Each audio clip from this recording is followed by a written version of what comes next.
It's hot and fresh out the kitchen. Mama rolling that body, got every minute you wishing. We're sipping on coke and rum. I'm like, so what? I'm drunk. It's the freaking weekend, baby. I'm about to have me some fun. Touch my body, 'cause I'm so into you, into you, into you. Let me watch it.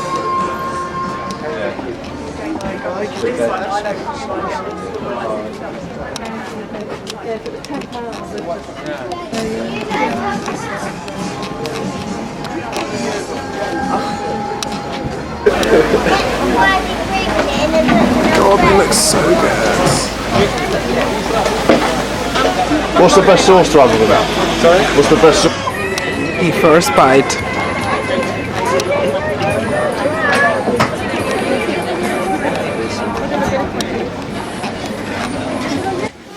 Thank you very much.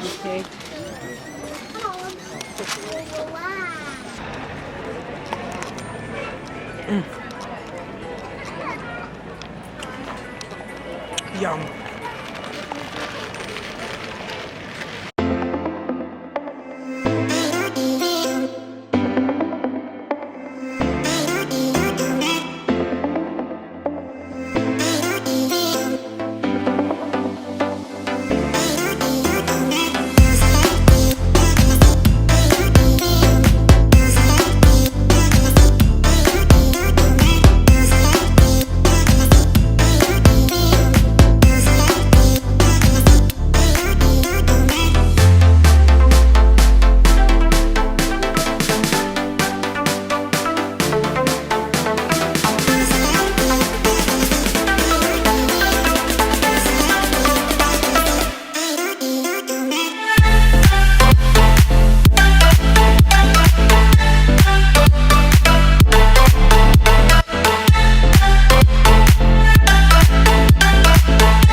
Hi guys, good afternoon. It's I think 2:30 or something in the afternoon. Just wanted to talk to you about something that I've wanted to talk to people about for ages, and it's about the word failure and what people think of it and what people think it means and what I think it means now to what I used to think it meant. So yeah, I used to think the word failure meant that you hadn't actually got the goal you wanted to get, or you're rubbish at what you did and you couldn't achieve it. That's what I thought failure was. What I think it is now is it's a massive learning curve. It's not something that it's something that you learn from more than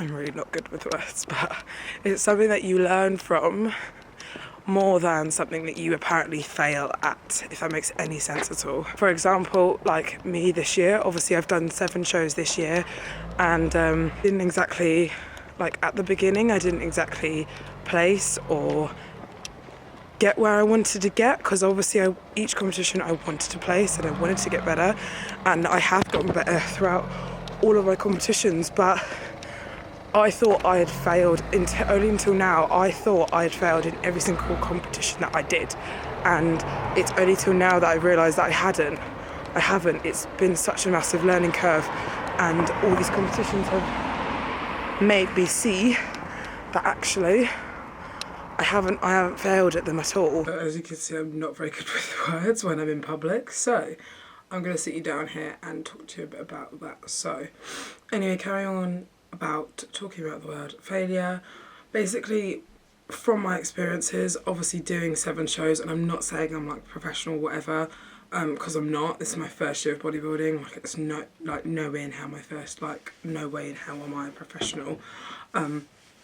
But from what I've learned so far, doing 7 shows, my first show I won, which was Mass SBC. It's like a university federation where only students can do it, which I think is an amazing idea. I don't do university anymore, but when I did, that was such a good federation for me, because obviously for students, like, you're all there, you're in it together, you're all students.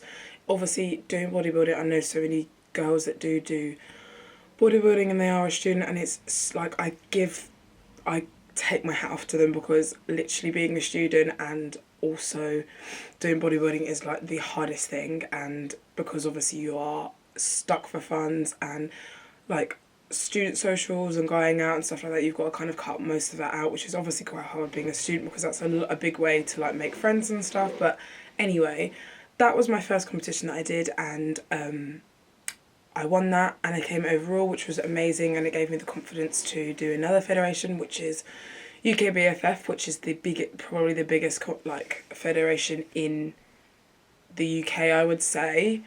From my experience anyway, they do a lot of opportunities. They take a lot of athletes abroad and stuff like that. And yeah, my first competition I did was in April, and I came 6th out of 11 girls, and at the time I thought that was a fail. I thought that was really bad, and not saying to anyone that 6th place is bad, because it's not, but for me, I'm not gonna lie, it made me really upset, and it made me be like, I'm definitely not cut out for this. Like, no way am I cut out for doing bodybuilding in like the real world.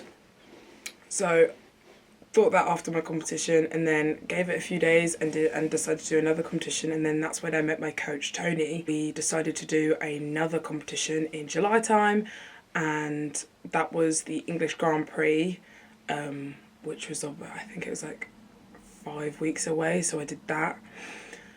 Came 4th, which was better, but I was like, I'm still failing, I'm not placing, and not saying placing is everything, because it's definitely not, but for me, my goals were to get either the British finals or the British finals invite, the Arnold Classics invite, and the Diamond Cup invite, but unfortunately this year I didn't get those last two, but I did get the British. But yeah, anyway, I came 4th, which I was a bit more happy about, but still obviously not placing. I was still a bit gutted and still thinking I was failing and all of this stuff. Then decided to do another competition in August time, which was a Scottish Grand Prix, which is 6 weeks away, and I do not even know where I placed there. I was so nervous. The stage was a lot different to the ones that I've competed on before. Definitely put a lot of pressure on myself, but which I shouldn't have. But yeah, I learnt from it. Don't know where I placed at that one. I try and forget about that one because I was very nervous, and I see like the videos back now of me on stage, and I don't know what I was doing on stage, but yeah. So then I did another competition 3 weeks later, which was the Kent Classic, which is where I placed 3rd, and got a British invite, which was then 7 weeks away. So yeah, obviously, as you can tell, this was a lot of competing continuously, and for me, every time was a learning curve. Didn't place at the British, which I was also like very gutted about. After the British, I kind of realised that all these weren't failures, is what I'm apparently calling them. They were all massive learning curves. Like, I look back at all of these videos now and I say, why didn't I place? Why didn't I do well? And obviously when you don't place it, it does really hurt, and you kind of question yourself, and you question what you're doing and stuff, and why you're doing it, because why would you want to put yourself in that position and be like, I'm getting knockbacks left, right and centre. Like, why would you want to put yourself in that position? But all of these competitions were massive learning curves, so I would never say that any of those were failures. At the time, I thought they were failures, and I always tried to push them aside and be like, no, they're not. They're massive failures, don't want to remember them. But actually, they are massive learning curves, and if I didn't do those, I just kind of went straight to the Sugar Classic. I've not even placed at that one because I haven't had that experience on stage and to actually know what it's like. If that makes any sense. I know this is a really strange topic, but I really wanted to talk about it, and Yeah, so kind of like my message is, don't think of stuff, if you don't achieve it at first and you think, oh, I'm not trying that again because that was like, I'm not putting myself through another knockback, do it, because it will make you a stronger person in the long run. Like, it's made me such a stronger person in like now. And for me, I wasn't even going to do Sugar Classics because I was like, I don't want to get knocked back again. I don't want to do that to myself because it's hard, and it is hard, but I'm so glad I did, because I came first and I came second in my height class, which I never do my height class, and I never even thought I would get placed in my height class. And it's, for me, it's been a massive learning curve because I've obviously learned from all of these competitions, throughout all of these competitions, what I've needed to improve on, and it's made me realise what I needed to do for me. And I want to show people that failure isn't a bad thing. Like, it's not, and I don't know why it has a bad name, because it's such a massive learning curve, and it's stuff that you need to know throughout your journey and what you're wanting to do. And it's something that will happen in life. Like, you're not going to go around having a perfect life or whatever.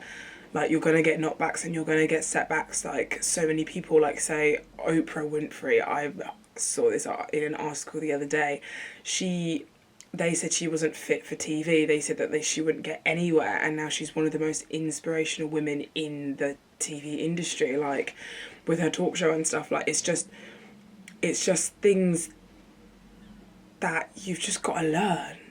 Like, that's all it is. It's a learning curve. That's what I've got to stress so much about. It is a learning curve. It's not failing, and it's not saying, oh, I can't do it, I can't achieve it, because you can.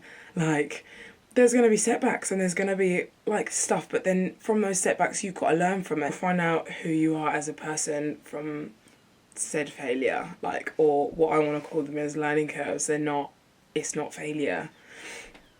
So that's what I wanted to talk to you about, and I hope this video made any sense. Subscribe, like, and I'll put all of my details and all my social medias in the bottom. You can follow my journey, and comment, like, anything that you want to see and want me to talk about, because I don't want this YouTube to just be my day-to-day life. I kind of want to sit down and talk to you guys about what my views are on a lot of stuff. So thank you so much for watching, and love you all so much.